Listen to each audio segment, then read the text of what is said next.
Brad and TJ, they didn't get much sleep. Mm-mm. And Dee and I were supposed to start this episode over an hour ago. She's been venting.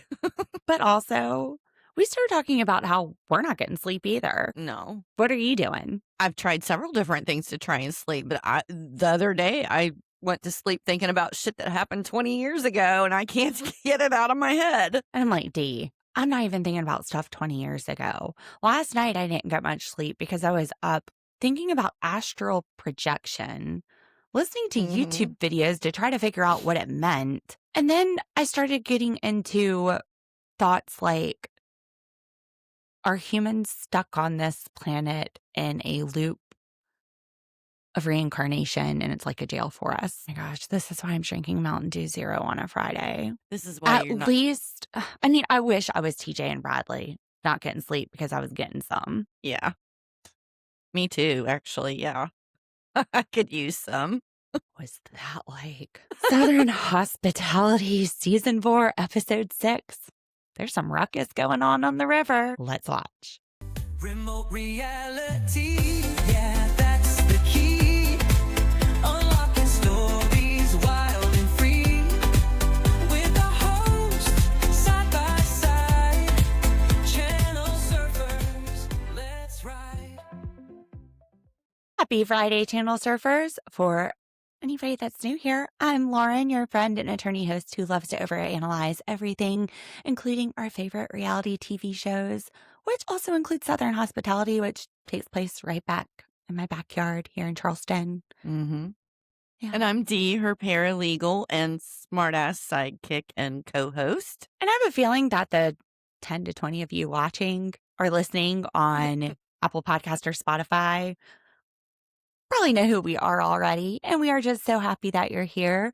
We haven't been getting as many views lately, but we haven't been posting as much because, as you know, we are in our busy season, and we've got a lot going on. I actually just launched another YouTube channel, Our Gamer Family, because my son, which some of you have met here on the podcast, he is very inspired by this, and he wants to make a gaming channel. Why not? I've been working on my Bankruptcy podcast channel. I think we're going to launch that in May. But getting all of this stuff ready, we just kind of had to go down to the one episode a week. But Channel Surfers, we're going to be back for you. We're going to get you a couple more shows coming up here in May. And we really appreciate you joining in. And if you are new here, make sure you like and subscribe. And if you're one of the 12 to 20 people listening, share this with your friends that love reality TV and podcast. Let them know that we're out here. Get the word out. We really put our heart and soul into this. We love this. And like I told Dee, I actually feel more motivated when we're making this content and sharing it with our friends and talking to you guys. Yeah. I feel like I get more done at work. I'm just happier, like, when I'm here with y'all. So thank you so much. Thank you. Thank you. Yes. Thank you. We like We having love you somebody guys. we like having people with our same sense of humor here. Their same craziness. That All gets y'all crazy us. people. And you don't even have to be crazy like us. You could probably just be sitting there laughing.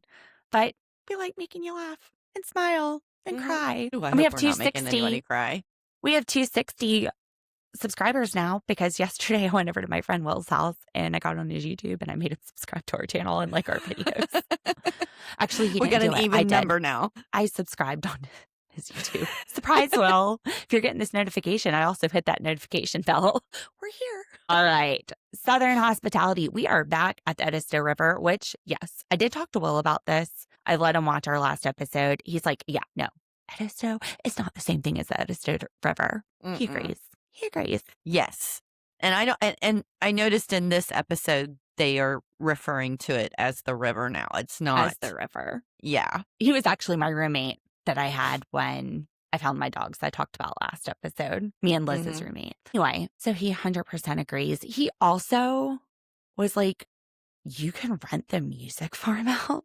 What are you talking about? And Dee, you actually found something because Joe was renting out the music farm, remember last episode, for his birthday. Right. And he said, I believe it was this episode, he said it was like 5 months of his rent. And I was like, whoa. And I was like, that's it? First of all, I didn't even realize this could be a private venue. Second, 5 months of his rent.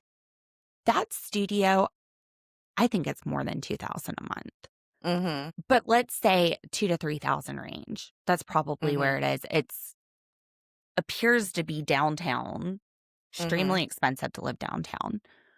It's not big. Downtown Charleston is a little tiny peninsula. Charleston sprawls out over a lot of areas. So, like, And counties. downtown and counties. So, like, you have downtown Charleston, which is very small. It's the peninsula. And then you have Mount Pleasant, which, if you're looking at a map, it's going to be the area to the right. Over by Mount Pleasant, you have Daniel Island, Wando.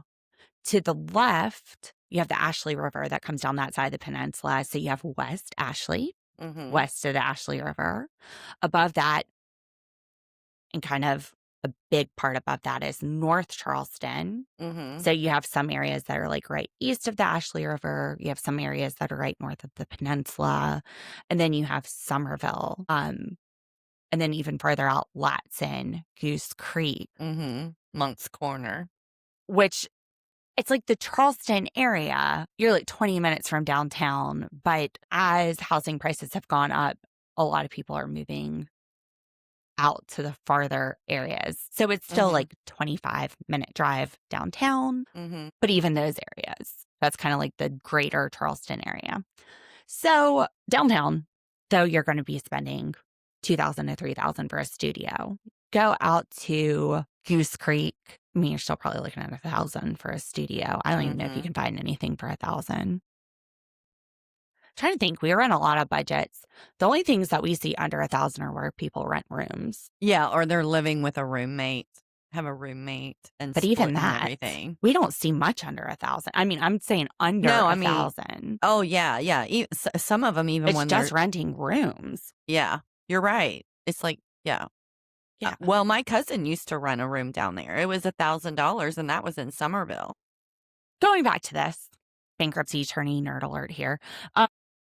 He's probably spending $2,000 to $3,000. So $15,000 to rent it out tops. That's not bad. Wedding venues, like my friends, they got married at a brewery in North Charleston. I want to say the venue was $15,000. Wow. But that might have included stuff too. You could have But go flew to ahead. Vegas. You could have flew to Vegas for that. Got married by Elvis. But that is what venues cost. They're not cheap. I mean, but go ahead. So Joe, he said it's 2 to 3 months rent. So we're guessing like $15,000. But then he's staying outside of Republic selling tickets to his party. Selling tickets. What did I say? What You did I said- say last week? You said they were going to turn it into some kind of publicity event, and that's exactly what they're doing. That's exactly what Joe is doing. Mm-hmm. This is his business idea, apparently. TJ's got TJ's Wieners. I guess Joe, we're just going to party with him every year on his birthday. And they're doing it outside of Republic because I guarantee you most of the people in Charleston would have zero idea who this guy is. In fact, let's do a little test. I've got a couple of Charleston groups of my friends here. One of them is the girls. There's 9 of us in here, so 8 besides me. And then one is like the people from my kickball team, girls and guys. 10. I'm going to text a picture of Joe by the end of the episode. Let's see if anybody knows who he is. Let me pause this. Interesting.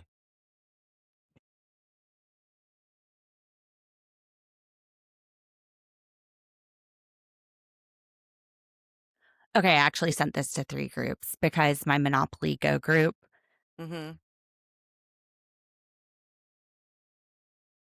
there's 5 other people in there besides me who actually work for Charleston County. I'm the only one that doesn't work. No, 2 of us don't work for Charleston County. But I just texted them as well. Does This should be anybody know who this interesting. is? He's local. Yeah, this should be And that's interesting. the picture. I don't think many of them will, because one of my friends, she is an influencer in Charleston. She gets invited to all the influencer parties. She works for a lot of publications, and she posted a picture once with like her and Austin from Southern Charm and the Charleston Chick Click group. And people were like, who is that? He's cute. Is that a guy that you met at a party? Are you going to date? That's I funny. was probably the only one that knew who he was. I think a couple of them know who Craig is because Callie and Jenny have both posted pictures with Craig. My friend Yulia knows who Shep is because she has a mutual friend, but I don't think they know anybody from Southern Hospitality. So we'll see by the end of the episode. And my friends usually respond pretty quickly. We'll see if anybody knows who it is. All right. We'll get the lowdown. But what my point is he's standing in front of Republic doing this because a lot of the locals probably won't know who he is. Now, people who watch the show, if they come to visit Charleston, they would probably go to Republic.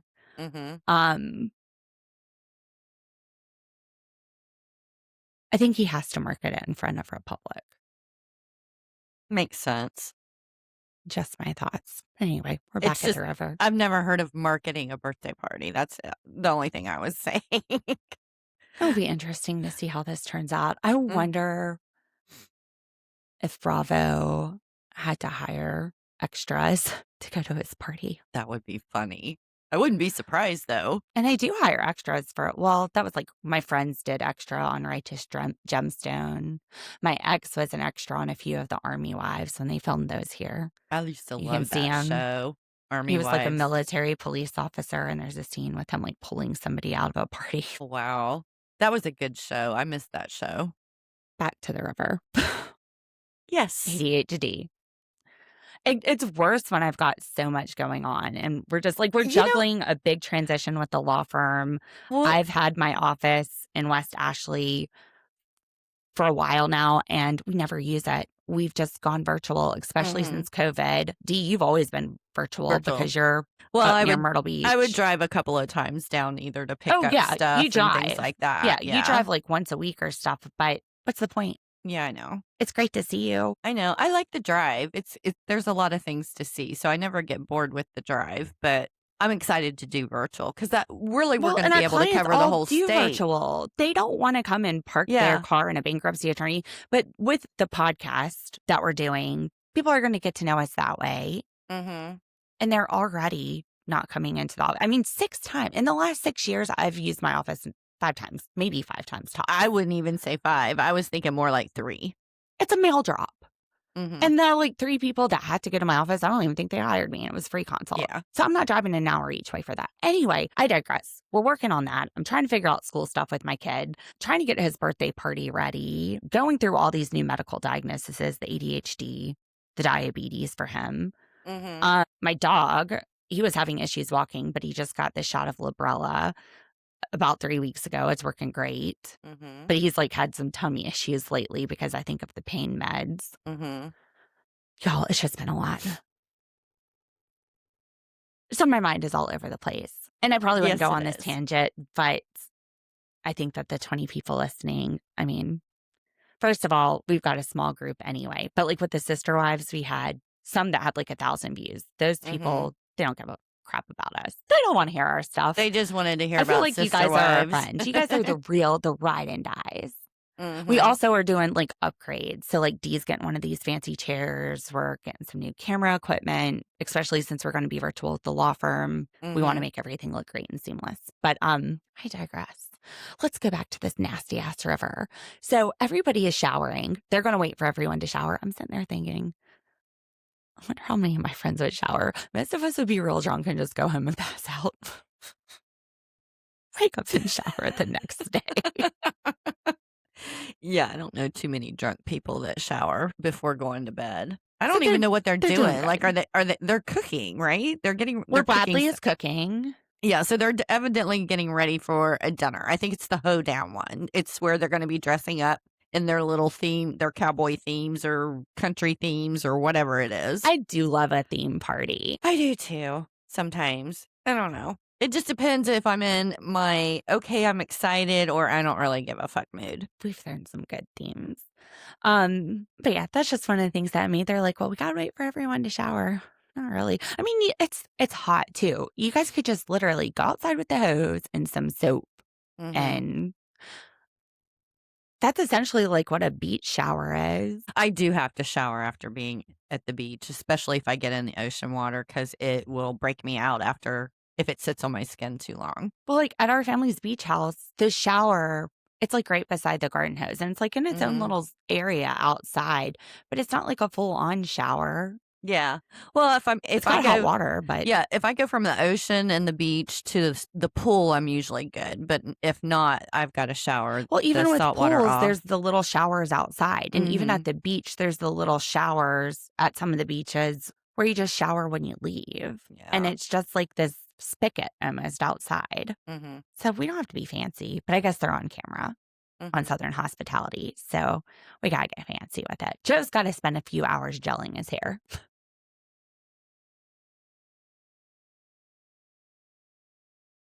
Although Joe didn't care enough to put on a shirt with his overalls, and apparently none of the guys except for Michael did. Michaels. I don't know what they've been watching that they think. Maybe they saw Traders. They must have watched Rob on Traders. You know what? Like, if you're at a real hoedown, throwdown, there's gonna be bugs and stuff outside. We're in stables. Well, They're clean, but yeah. they're only clean once you go in and scoop up the poop. Well, apparently everybody they have seen wears bibs without shirts under them, and TJ wears Carhartt bibs without shirts under 'em. That's very nice. That's what they think that Coburger used for. Like, Carhartt. we're not No, going down this road. Look, no true redneck would be stopping without myself. Carhartts. No true redneck would be without Carhartt. Rob's got some Carhartt. Yes, my whole family had Carhartt. But I wouldn't call him a redneck because he also did Cotillion, like Michaels, Mm-hmm. which when Michael said he did Cotillion, I was like, yeah, that is Southern as shit. I didn't do Cotillion. We weren't from the South. When I was I know. my Yeah. son's age, I was living in New Jersey. No, my daughter, there was an opportunity for her to do one, but I was just like, what do you need that for? You don't need that. His sister did debutante. My husband's sister, my Oh, the sister-in-law. Did she have the They coming had- out thing at 16? And Mm-hmm. They have pictures of it. It looks like she's in a wedding dress. They had like professionally portrait pictures that are still Wow. hanging in the house. well, Michaels was saying that his mom made him and his sister take it because they had moved down into the South, and that they did not realize that you responded yes ma'am to the teacher when she addressed you, and they were like, what? Yeah, here, whatever. And she was like, oh, no, you're going to Cotillion. But you know what's funny? Like, okay, so when I was younger, I lived in Pennsylvania and New Jersey, Mm-hmm. and we would call our friends' parents Mr. So-and-so, Mrs. So-and-so. Mm-hmm. When we moved to Virginia, like Southern Virginia, Smithfield, Virginia. If you guys ever see Smithfield hams, bacon, and stuff in the stores, that's where we moved. We called our neighbors and our friends' parents by their first names. It was much more casual. Yeah. Well, now here in the Carolinas, the thing that I noticed is my friends' children would address me as Miss D. They always put Miss in front of it. So I was Miss D when they spoke to me. And even my See? neighbor kids now call me Miss D whenever they address me. That's fine, because like my son and all his friends, like all his friends call me Lauren. Mm-hmm. And he calls So weird. all of them by their first name, like Rebecca. Mhm. And it's funny because Jake, when he's around his friends, he calls me Lauren, Oh, no. which I'm fine with. I'm like, yeah, that's my name. And his friends' parents are like, did he just call you? I'm like, yeah, he did. Mm-hmm. Why not? Go for it. No. Yeah. Maybe it's a difference. But you're right. Like the yes, ma'am, no, ma'am. Mm-hmm. My in-laws, whenever they're here, they tell Jake to say yes, ma'am, Yes, no, ma'am. I had one girlfriend in Ohio growing up that her parents were always addressed as sir and ma'am by their children. It wasn't mom Yeah. or dad. When the parents said something to them, the kids would respond ma'am or sir. Maybe it's more like an economic class thing Maybe, I don't know. or a class thing. We don't have any. We're not debutantes. We're classless. Welcome to our podcast. They're in great company. This is why when my father-in-law asks about it, I don't send it. I'm still waiting for the Bankruptcy podcast to come out. To send half that my one. family doesn't know about it. They're all extremely religious. They don't need to hear any more of me than they already do. Well, Mama C. Yeah, Our that's episodes, our true. big brother with her was Very real clean. They were very clean because there was even words that weren't what me and you would consider bad words that she'd be like, "Don't be saying that, Laura." I'm just like, ooh. So debutantes. Those Mhm. are all Southern stuff. And Cotillion. I mean, I know my manners. I know that you're supposed to eat with your fork pointed down. I know that with bread, you're either supposed to cut it or tear it apart before you take a bite. I know what to do. Mhm. But it doesn't really matter when I'm ripping into a bag of Cheetos for dinner. Mm-mm. No. You've got those Cheeto prints everywhere too. I'll lick my fingers too. Cheater wieners. And then, of course, Lake and Brad. I feel the anxiety. Like, You I mean was Lake and anxious for her Michols? last episode. Her and Michols. Yeah, sorry. Yeah. I get what she's saying. I have that crippling anxiety when I had it for Lake last episode. Yeah, whenever I'm in a confrontational situation, I have that anxiety, or if I think that someone is mad at me, I need to get it resolved. I am not someone that can sit on it and wait for somebody to come to me. I'm going to go to them and try and get it settled because I will be sick until it is settled. Now, we also have the whole Michols and Emmy microaggression, which is really what caused all of this. Brad and Emmy. So we have Michols and Lake. This is why and we're Emmy only and doing Brad. one episode a week because my brain is fried to the And max Emmy right now. and Brad. So Emmy, she wants to move past it, but she doesn't want to take accountability for something she says she didn't do. But bitch, she did it. She did do it. So you don't want to take accountability for what she did. Right. It makes no sense. I've got a theory. That makes sense.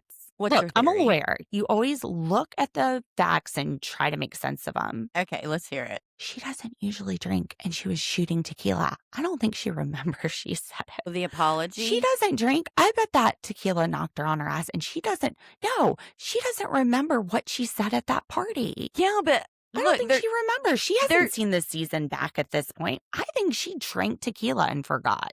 That makes sense because she is denying this, and it happened. We've got proof on camera, but Emmy hasn't seen this season at the point she's saying this. Okay. See, and I'm thinking that the confusion is she apologized at the party that Brad and his girlfriend had.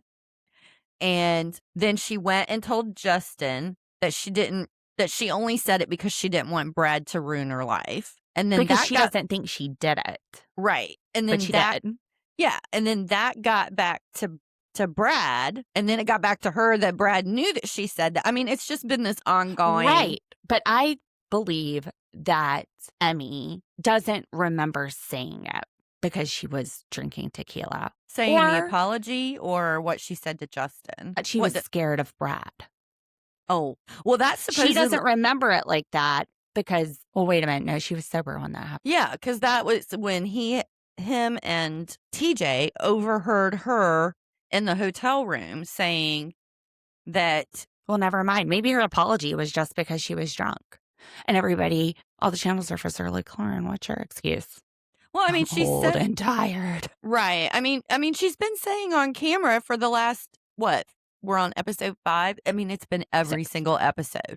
You know, she is, yeah, I said I'm sorry, but I'm not. I didn't do anything. I didn't say anything, you know. So she's constantly backpedaling in front of the camera. I get it. If I was him, I wouldn't believe her either. I just stopped and I was like, what are we babbling on about? If you're new here, I don't think our episodes are usually this disgruntled. Go back and listen to the old stuff. Yeah. I'm telling you, we're crazy busy right now. We got to make money because podcasts don't make money. Podcast spends money, and we got to make money to keep up our podcast addiction. We were just venting on the fact that we're on episode 6 and we're still talking about the apology and not apology for Brad, and Emmy again wanting to talk to Brad about the apology. They could find some better storylines. I think this one's going to drag out storylines. I think this one's going to drag out the whole season. There's way more going on in Charleston. There has that to they be. could be doing than this. I mean, Brad, he's making a good decision. Let's just drop Emmy like a hot potato and move on and do some fun shit in Charleston. Because I'm bored. I think he's done I'm over over her. it. Yeah, I'm over you, Emmy. I think he's done over it, and she just keeps bringing this shit up, trying to be relevant in the episode. Because she ain't got nothing else. Because her relationship's boring AF. Mm-hmm. Yeah, exactly. And she don't want to talk about the cheating. Right. And I agree with Brad. I would rather listen to Nails on a Chalkboard than listen to Emmy spray her BS all over Brad. He is 1,000. I'm Team Brad here. 1,000% right. She apologized. She took it back. Again, she was probably drunk when she apologized and didn't remember she apologized. But, that's on her. She shouldn't have broke her sobriety. And I completely understand why Brad would be hurt. Mm-hmm. Because she's talking out of two sides of her mouth. She's like, I'm not afraid of you, although you said you were. Mm-hmm. It wasn't the correct word, is what she said. Well, let's do some introspection, Emmy. Let's examine why you said that. Maybe think about it so that it doesn't happen again with somebody else that is your friend of color or just somebody else of color. Just going to say that. Team Brad, drop her like a hot cake. You don't need to talk about it. It's not worth your time, Brad. Mm-mm. Let's go have fun at the Hoedown. Yeah. I think that unfortunately she's just one of those people that is incapable of finding accountability in her own actions. She just can't do it. She doesn't recognize it. She doesn't admit to it. She can't do it. Or in Will's actions. Mm-hmm. Now, Emmy isn't happy that she doesn't get to have a conversation with Brad, that he just shut her off. She doesn't think it's fair. Mm-hmm. She's crying. And Maddie is on her side. She thinks that Emmy should get to say her side to Brad. Mm-hmm. Express her feelings. Team Brad. Yeah, I am too. I don't see that there is nothing that Emmy said in any of that warrants her feelings being hurt for anything other than her own actions. Don't matter. But Brad is done with her. He doesn't need more friends, and he doesn't need friends that say hurtful things and don't reflect on it. Stereotypes, and Dee and I just had a conversation about this, so I'll just fill in a little bit about stereotypes are harmful to marginalized groups. When we stereotype, we don't get to know somebody. We just assume something about them. And there are stereotypes about Black people being criminals. And we see it in the justice system. I mean, driving while Black, as an attorney, I see it. Or somebody clutching their purse when a Black person walks by. I was roommates with my Black friend, and we would go out together, and I would see it when I was with him. I would see the looks, and he is like a freaking teddy bear. You should be more scared of my ass. I'm scary. Mm-hmm. I'm scary. But even if it's a positive stereotype, like Black guys have big penises, it can be hurtful. Even if you don't intend it to be hurtful, even if you're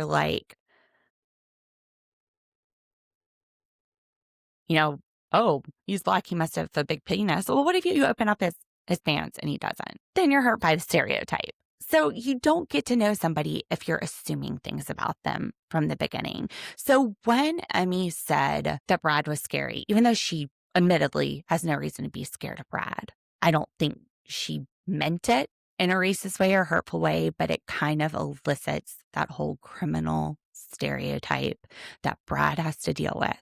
People clutching their purse when he walks by, people stepping out of their way to avoid him. We're not that far from Jim Crow. My parents went to segregated schools, and it takes work on our part as white people to move forward. And I was saying the same thing to Dee, as women, we can understand that. We had a law clerk that worked with us, and people would listen to what he said over what I said. I feel like I have to defend my expert opinion, which I'm a great attorney. I mean, one of our retiring judges wrote something and thanked me for my contributions. I've had judges come off the bench and they're really excited that I'm on a case.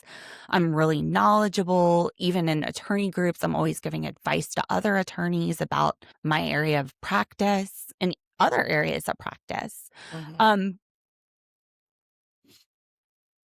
But as a woman, I get questioned way more than that law clerk ever did.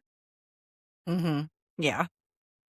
As a male. So anyway, I digress. We kind of went off on that, but Dee and I, we're not Team Emmy on this. She doesn't have any sort of right to Brad's time. And he doesn't have to be around somebody who has said something hurtful and can't take accountability for it. Right. I think Michols said it best. She just needs to learn to think before she opens her damn mouth. Before she puts her foot in her mouth. I'm glad he's calling it like it is. Yeah, he said it to her too. Despite the victim tears. Yeah. You're not the victim here, sweetie. So Mia goes to try to pull Emmy to dinner because she is just sitting off in the corner crying. And the vibe I'm getting is Mia thinks it's total bullshit, but she's like, just cut the drama and come eat some freaking food. And Emmy, so fake. She's sitting there saying, I tried to be accountable. We see her in ITMs saying she's not going to be accountable for something she didn't do. And then she says the stupidest thing ever. She's like, so I just need to accept that I give an apology when I don't get one. Like, what does she want to apologize for? Him walking down a hotel hallway and overhearing her loud mouth? I mean, it's ridiculous. What does he need to... there's like absolutely nothing he needs to apologize for. Nothing. So go back to the table. Now Brad, I mean, he's the only one. He did the right thing. He cut all this drama out. He's like, I'm not dealing with it. So he's not having to deal with it. And see how everybody else is spiraling, holding on to it. This includes Michols and Lake, which Michols is yelling at Lake, saying, you don't get to play victim on something you're not a victim for. I'm like, are you sure you're yelling at Lake and not Emmy? And he's saying you need to stay out of Brad's business. Well, I'm sorry, Justin, Michols, let me look up in there. Oh, yeah, you're up in Brad's business too. This is Brad's business that you are fighting with Lake about. And Lake makes the point that I made last week. Brad pulled her into it when he said she didn't say enough. Exactly. Michols pulled her into it. Sitting there at the apartment, telling her, you didn't really say enough. And she's like, I agreed with you. I thought that was enough, blah, blah, blah. And then he's mad because she told Ella, he says that she's broke his trust. He can't trust her. It's exactly what we said last week. And then they walk off into the house. And as they're going off, TJ, Lake walks off. Michols follows Lake. TJ sitting there going, that's the top in him. And I was like, I don't understand. I don't know what that means. I don't know what the top means. And I know it has something to do with being gay, but I don't know what the reference is. All I know is something about tops and bottoms. I don't understand what it means. This is cute. Okay. What do you think bottom means? Well, I mean, bottoms is usually like waist down is like the bottom of your body, and then the waist up is the top of your body. What part of your body is your bottom? Just FYI, bottom is not a code word. It's a body part. Okay. Oh. Did it click? Maybe. I mean, so are we talking about like sexual positions, like top and bottom? Yes. Okay. Which is why you were saying two bottom. I just know two bottoms don't go together and two tops don't go together. And I said, do you save it for the podcast? Does it make sense now? Yes. Yeah, that's why two tops wouldn't go together and two bottoms wouldn't go together. Gotcha. You learned. I learned something new. He's aggressive. He's dominant. He's going to go take control of the Lake situation. And apparently, he's taking control of all of Brad's business. Michols is a top. Gotcha. He's a top. So Lake goes into the bathroom and starts crying.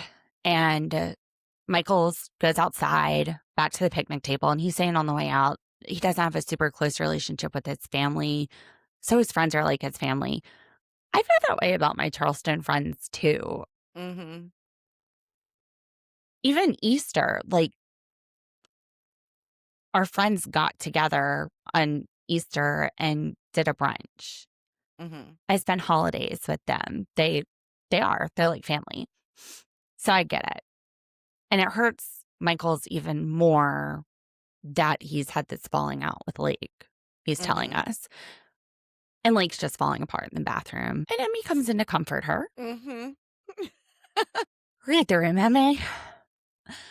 The If way that's what she's you want to call it. comforting her is, in my opinion, she's trying to connect with her. She's saying, I understand how much it hurts that you and your close friend, Justin, or Michaels, are having a falling out, because I'm having a falling out with Brad right now. And it hurts me too. And then she kind of, I think she's just Fake trying cries. to show camaraderie. Yeah, she's fake crying again. I think she's real crying. I think she's feeling bad for herself. I think we just need to change her name from Emmy to Mimi. Mimi. So Mimi and Mimi. Mm-hmm. Yeah, we'll start calling her Mimi. Mm-hmm. Emmy. Mimi. Mm-hmm. I think she's doing it just to try to connect. But that's not the time. Like, sometimes it's time to listen. This is about Lake right now. If you went in there to comfort Lake, that's what you should be doing, not be going, woe is me. And also, the whole reason that Lake is twirled up in this is because of what you did. Right. She's like trying to one-up it or something. Like, I know it's bad for you and Michaels, but this is much worse. And she's also sitting there. Mimi is sitting there to a woman of color, Lake, and saying, I just need a chance to explain this wasn't about color. Like I said, I don't think she was intending to do anything malicious, but it doesn't mean what she said wasn't hurtful. It doesn't mean it wasn't a racial stereotype. Mm-hmm. I think it can be a learning experience if she stops and she evaluates what happened. Just like in this situation, it can be a learning experience if you stop and you evaluate the fact that your friend is hurting right now, and it's based on an action you took and the ripple effect of that hurt. Brad is so hurt that he gets defensive towards Michaels. Michaels becomes so hurt that he gets defensive towards Lake, because even Brad's going, it's not that serious with me and Lake. And Brad acknowledges that Michaels was mad because Brad was upset. All of it goes back to Emmy. Who is upset because Brad forgave Lake but hasn't forgiven her. And that's where we end it with it. Brad's like, I forgive you. So they go back to the dinner table. Brad's like, I don't even care. Lake just breaks down, completely vulnerable. Michaels, it hurts me so much that you don't trust me anymore. The way that I deal with things is I confide in my friends, which I get. And she's just crying, and she's like, bless her heart. I'm sorry that hurt your trust. And then Michaels is crying, and I thought Dee was about to start crying, which Dee doesn't cry. No, I don't cry. But I felt a twitch when I was looking at Lake's face. And then when Michaels started crying, I was like, another little heart tug. And I'm just like, oh, bless both their hearts. But she fails to see that the whole thing with Lake and Brad and Michaels, like the difference between that and what she did. She said something hurtful to Brad. Well, Deeply hurtful. And the three of them, Brad, Michaels, and Lake, the whole reason they're upset with each other is like a ripple effect of the hurt that Emmy caused. But like Brad was so hurt that he snaps at Michaels. Michaels gets so hurt that he snaps at Lake. Because Brad's hurt and everybody is hurt because of what Emmy said.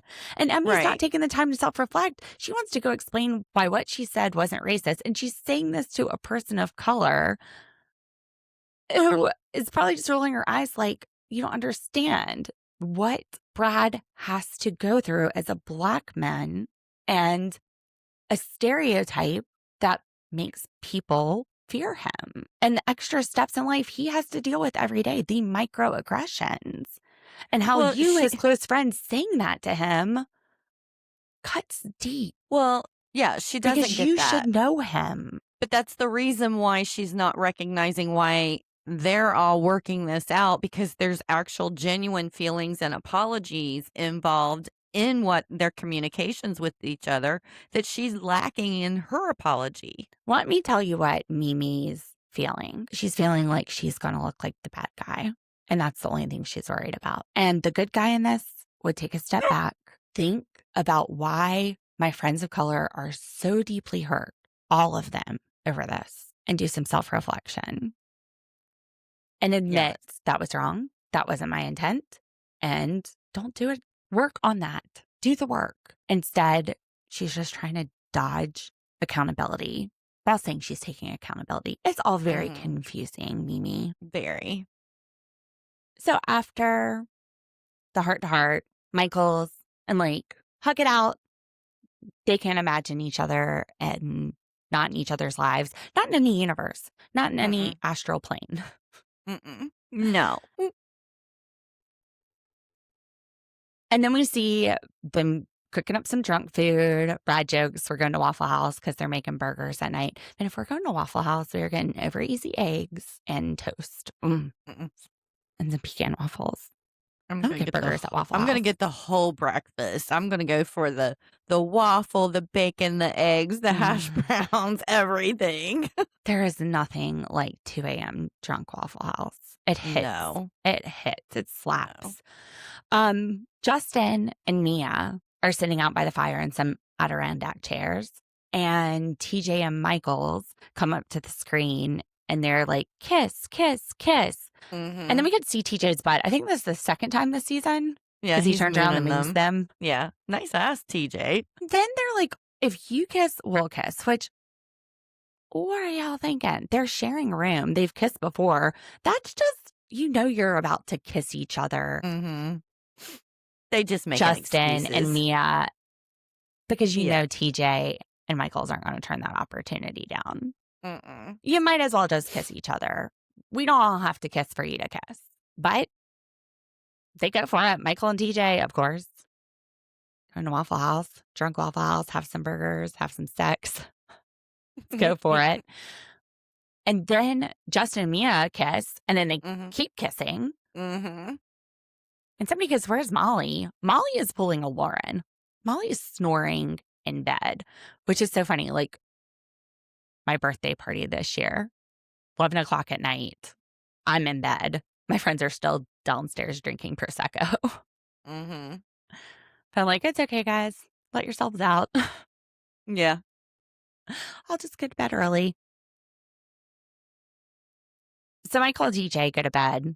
The lights go off. They're watching, like, is it Real Housewives? It's some reality show. Maybe, yeah. Watching, quote unquote, because what we hear is Michael saying that stuff you put on your butt tastes great. You taste on your butt. The stuff you put on your butt tastes great, TJ. What's he licking off his butt? And then the next morning, Justin goes to wake everybody up. Rise and shine, everyone. It's Justin. Wake up. And he's like, what was all the banging on this headboard last night? With this headboard last night, I didn't get any sleep. They were knocking that headboard. DJ was getting drilled. They both looked happy. Happy in the morning. And everyone starts busting their chops like, oh, you guys made out last night. And they're like, yeah, they dared us to. Mia and Justin. And then they're like, wait, Mia, you made out with Justin? And Molly, just waking up from all of this, who is Jordan's roommate, she looks half asleep. I don't know if it's clicked yet. I don't know if anything's clicked yet. I think she wakes up like I do. Like, leave me alone for a damn hour because I'm not going to comprehend anything. I'm not going to say anything. I think Jordan's going to get mad that Molly didn't tell her because I don't think Molly knows. I don't think so either. I think they were more concerned that Lake would tell Jordan. So Lake must be friends with Jordan as well. But Mia, she's like, I'm not friends with Jordan. I send her memes. That's it. We aren't close. I don't have anything to say. Now, Justin has already told Jordan now. And got cussed out. He's like, I think I took the situationship too far. Yeah, yeah. Just a little there. Isn't she like at your house every single day? Isn't she has her own toothbrush over there? Yeah. That's more than a situationship. Obviously, she's not okay with that. But, I kind of feel like that's kind of on her. Like, if he's not giving her any kind of commitment and she just keeps assuming that she's going to bring him around, you kind of get what you pay for. I agree. But also, if he doesn't want shit, and they set they obviously are setting boundaries together because Jordan Yeah. told Justin, not He Mia. could see anyone. Yeah. Well, the thing is, I have the feeling that Justin's one of those guys that's like, I'm not going to get serious with you. I'm not going to take this, Justin to is commit. going to let Jordan ride as long as she'll ride. Mm-hmm. And whenever she's out, she's out. But he's going to keep living his life. He's let her know, I don't want this with you. And she, Right. like you said, is sticking around hoping it will change. Yeah. I'm not so sure I don't think that Mia would put up with that kind of thing. Like, if they actually got into where they were seeing each other, she'd be like, this is a commitment or we're done. I don't kinda know that thing. Mia is looking at him I for don't- anything other than a booty call. I don't either, but I'm just saying, like, if she wanted a commitment, that's exactly what she would expect from him, and I think he No, would if get she it. wants a commitment, she's not going to go to him because he's showing her who he is. That's not the guy you get the commitment I know. from. I'm just saying hypothetically. She's Hypothetically, the kind I of girl. don't think she's given him the time of day because Okay, of that. non-hypothetically, I'm saying she's the kind of girl that with any guy is going to be like, I want a commitment if she wants a commitment. She's not going to go into a situationship unless that's Right. exactly what she Where wants. she's smart. Right. Where She's- I feel like Jordan wants a committed relationship, but she's settling for a situationship. She's Because not. Look You at see what I'm Mia. saying? Mia wanted a family, a more serious relationship with her boyfriend. Nothing was wrong, but he wasn't moving in the direction she wanted to go, and she dumped him. And Right. they had a relationship and a good relationship, but it wasn't going in the direction she wanted, and she ended it. Right. Jordan hasn't done that. Right. I'm not making Assuming that Jordan wants a relationship and it's Justin that doesn't. feel like that's the way it is. She's the one that's getting way more upset over things. I agree. It's circumstantially that seems to be the case, that Jordan is wanting a relationship and Justin Wants is friends fine with making out with benefits. her Mhm. and has told her he doesn't want anything else.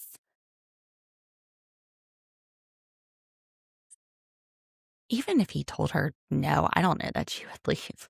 I don't know. That's what I'm saying. I wasn't making any kind of reference necessarily to Justin. I was just talking about the difference with the two girls and what they would have put up as far as someone like Justin. But what do you think if Justin was like, this will never happen? She'd stick around until he ran her off, thinking And she he's could not change going to it. run her off until he finds somebody he is seriously interested in, which is Mia, which is why we see him coming to this conclusion. Justin sitting there packing his stuff going, maybe the situationship has gone on too long. Well, yeah. And he told Jordan right away. Like, he didn't have any problem telling Jordan that, he was making out with It's like, time to run off. I've found somebody I like. I mean, well, yeah, he probably told her thinking that she would leave. I bet she don't. She may have cussed him out, but I bet she's still going to hang on there for some booty call if that's what he does. I don't think she's going to leave just yet. Justin, tell us about an eviction action before you do anything drastic. Let's make sure that you're not a landlord-tenant under the Landlord-Tenant Act. Yeah, get that toothbrush out of there. Don't break no laws. So they're packing up. They're leaving Edisto River. Not Edisto. And it was kind of funny. Michols admits that TJ's butt was tasty.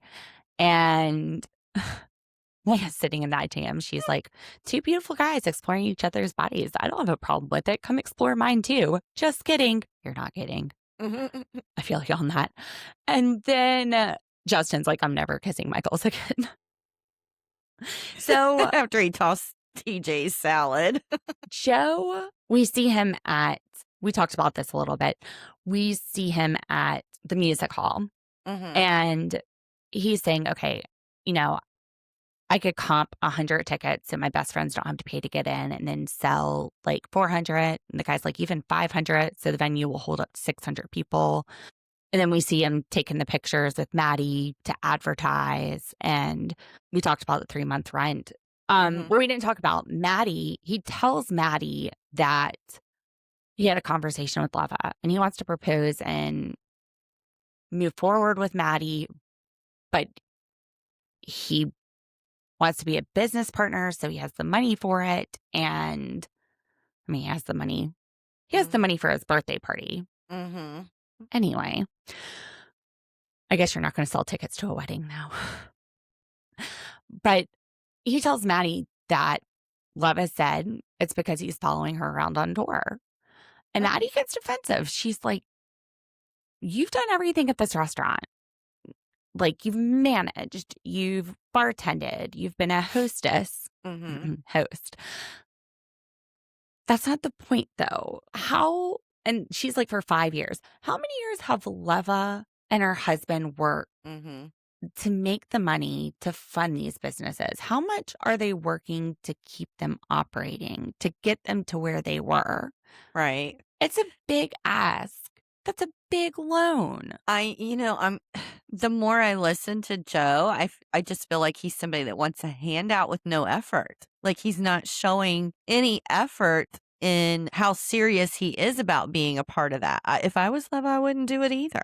She's And not seeing the Maddie commitment that is she needs. defending that, which Joe is showing where his loyalties lie. They're lying with Maddie. And when you're in business, that's got to be your priority. Right. How long has he been a manager? He's been doing all this stuff for 5 years, but how long has he been in these leadership positions? And he's failing at that. Like, she's very disappointed at him in the leadership positions that he's in right now. And he's or failing whatever at kind it of because position he's that he's reached that point, and he just gave up instead of continuing to fight to get to the next level. He went and started hanging out with his girlfriend all the time, following her on tour. He didn't need to do that. If he was serious, he should have showed it. That's what I said. I feel like he's someone who's wanting a handout without really showing the effort or commitment that's needed. And then Leva says that Joe has only sold 4 tables in a week. She's like, 5 would be a minimum. Yeah. Before we go any further, I'm confused with that. What does that mean? It's a restaurant. So how is he selling tables? The VIP table. Oh, okay. It comes with the sparkler champagne, like he said. And I told you a long time ago, I want to say it was like $300, and they were trying to sell them outside. Okay, so you like recruit people to those tables. Like, people don't call and reserve them. Yeah, they stand outside, and like when you walk by or when you're in line, like Joe will walk up and be like, "Hey, do you want a VIP table?" Gotcha. And you're like, "No, actually, I wasn't even going to stop here." Gotcha. Okay, because yeah. You did. You're right. I'm sorry. You did tell me that once before, because I was like, I don't understand this. All right. So I went to the Republic website to look and see if they specifically had what VIP tables were. And it says the site's under construction. Didn't have the information. Google AI is saying that the price varies on the night, ranging from $30 to $40, $45 a person on lower demand nights, but a higher premium for high demand weekend service. That makes sense. Hotels are the same way. They're based on a minimum spend. So the table fee is a credit for the bottle service. The cost is from the hundreds to thousands, depending on the night. And it includes an expedited entry, which I've never been in a super long line there, a private server, and a private comfortable area for your group. I don't know where they're squeezing you. That place is so little. I wonder if I go and get a VIP service, if it's a write-off for the podcast. We'll have to ask the tax guy. All right. So he's only sold like 4 of those. And then you see him schmoozing, bringing it, trying to sell it after this conversation. And Leva's like, I'm not impressed. I'm not impressed with this last ditch effort. I wouldn't be either, Leva, because we're seeing Joe telling ITM, sorry, I was too busy with my birthday. Sorry that I was like focusing on me instead of this business. That is not how business is run, honey. I've had a law firm for 17 years. How often have I celebrated my birthday? I can't. It would fit on one hand, but not that many times. Right. Not that many times. I would say in 17 years, 3, 4 times. Because March is our busy season. April is our busy season. My birthday's in April, so neither one of us are celebrating our birthdays very often. But yours is after taxes. We start getting busy around February, and it goes back to normal around the beginning of May for a 20 birthday. We say that, but then there was that 10 one year. days. Remember, we had like 9 and 10. Like, Generally, though. yeah, Generally. yeah. There's the flukes. But that's how self-employment is. We work when we got to work.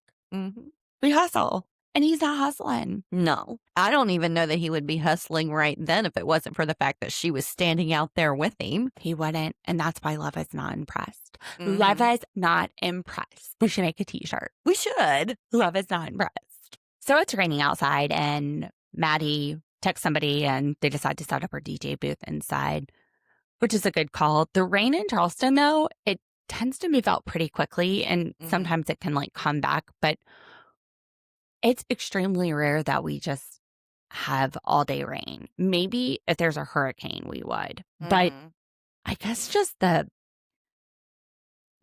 breeze at the ocean, it just moves out the rain really quick, typically.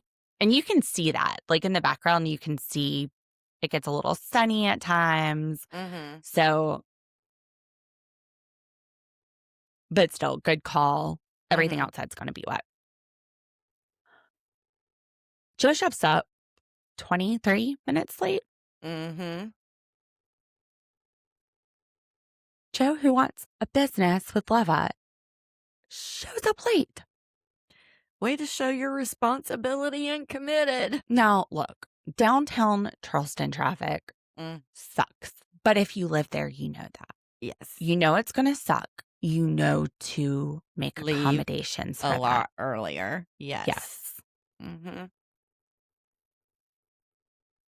Driving downtown, you get stuck by horses and carriages. And depending on what time of year, tourists. The court that I practice in is off of King Street. It's right down the street from Republic. Parking isn't always great. Now, I've got my little secret where I park, and I usually find parking. But if you, especially during tourist season, if you don't plan ahead, sometimes you get there and there is no parking.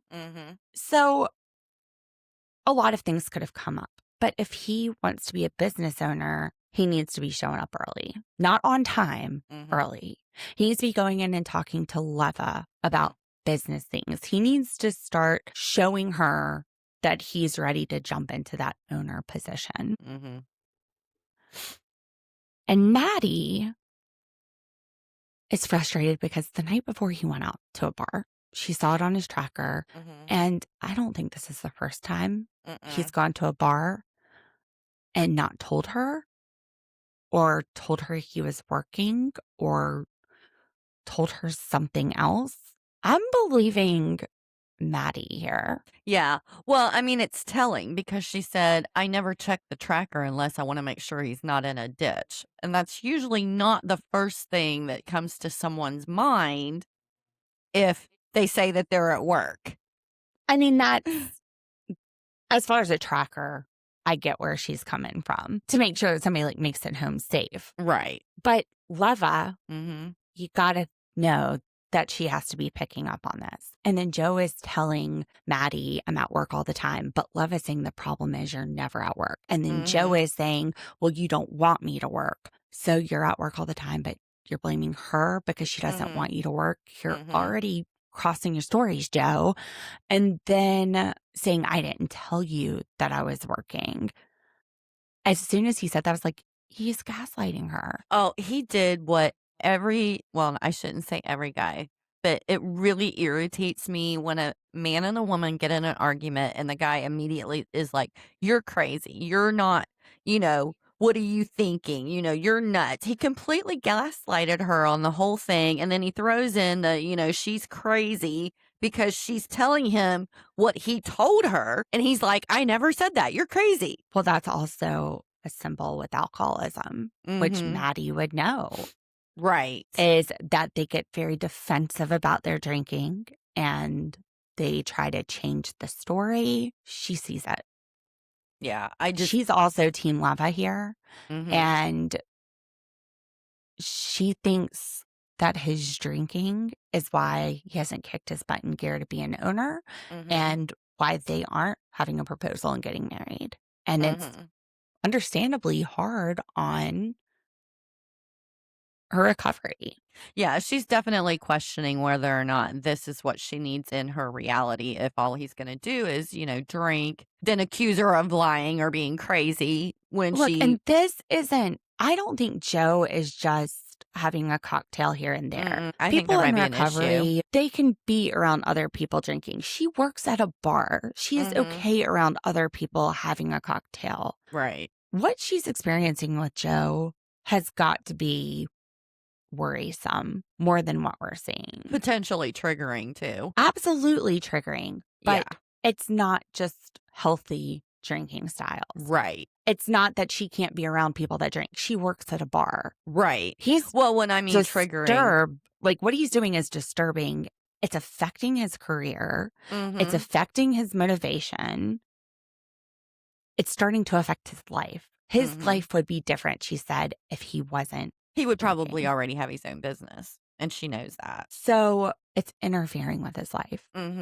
That's not a good sign. And it's not uncommon in Charleston where it's, you go out with a friend for lunch. It's not a faux pas to have a drink at lunch in the middle of the Mimosas and day. stuff. Yeah. We've all done Or it. even just a beer. But like during the weekday, I think it's just the beach vibe. It's just the Charleston vibe. Yeah. I don't always do it. Like when I go to the doctor, I have to scratch out how many drinks do you have per week and scratch it out with month because I'm like, I don't drink every week. Right. But apparently enough people in Charleston do where it says per week. I never drink at lunch, as you know, because I'm usually I've got to drive 2 hours to get back to the house. Well, that's the thing. It's not like drinking, like that. You shouldn't be like throwing down like that. Well, but I if can't you even have a beer with lunch. Well, you can't handle it. You're too No, I little. can't handle it. No, I'm I can't. 5'7". I can handle a little more. All right, let's take a look and see who knows Joe in my friend group before we end this episode. Yes. Okay, in my Monopoly group, where 4 out of 6 of us work for Charleston County, nobody's responded, which is probably very responsible because they're very likely at work. It's not even 3 o'clock in the afternoon. Actually, speaking of locations, let's see. Where's Liz? She was at work yesterday when I was hanging out with Will because I was like, oh, we could go find her. Swear we need to do a Where's Waldo, but Where's Liz? Because that's all we've said for the last year we get on here. I've got my Where's Liz shirt on today. Oh, she's at home. She has the day off. Okay, so she's sleeping is what she's doing. That's why she hasn't responded. Okay, and my Charleston Chick Click Girls group, Sophia says he has a haunted look about him. So she has no idea. Jenny, who is the influencer who gets invited to a lot of the events, she said, no, but now I'm curious why you're asking. Maybe he's been on the Are We Dating the Same Guy page. So that's all the responses. None of the girls have jumped in saying that they know. Now, on my old kickball team, Byron said Kevin knows him. He knows all the boys in the yard. Kevin said, I think that's Brian's cousin, Ryan. And then Byron, so Byron, not Brian. Brian hasn't responded. He's probably sleeping. Byron goes back and says, why is Lauren stalking men online? So yeah, zero recognition. 0 people have recognized him. Yeah, he's really going to sell 400 or 500 tickets. They think he's Kevin's lover, Brian's cousin, Ryan. A guy I'm stalking online, a guy from Are We Dating the Same and a ghost page. Sophia thought he was haunted. And haunted. They don't have a clue who he is. So I'm guessing they're not going to the music farm for his birthday. All right, channel servers. Well, thanks for hanging with us. Thanks for listening. You make our week. We will be back next week with some more Southern hospitality. In a couple of weeks, we will be back with you watching some more shows when we get into May. We're going to crank out the rest of April. We're going to get our stuff done.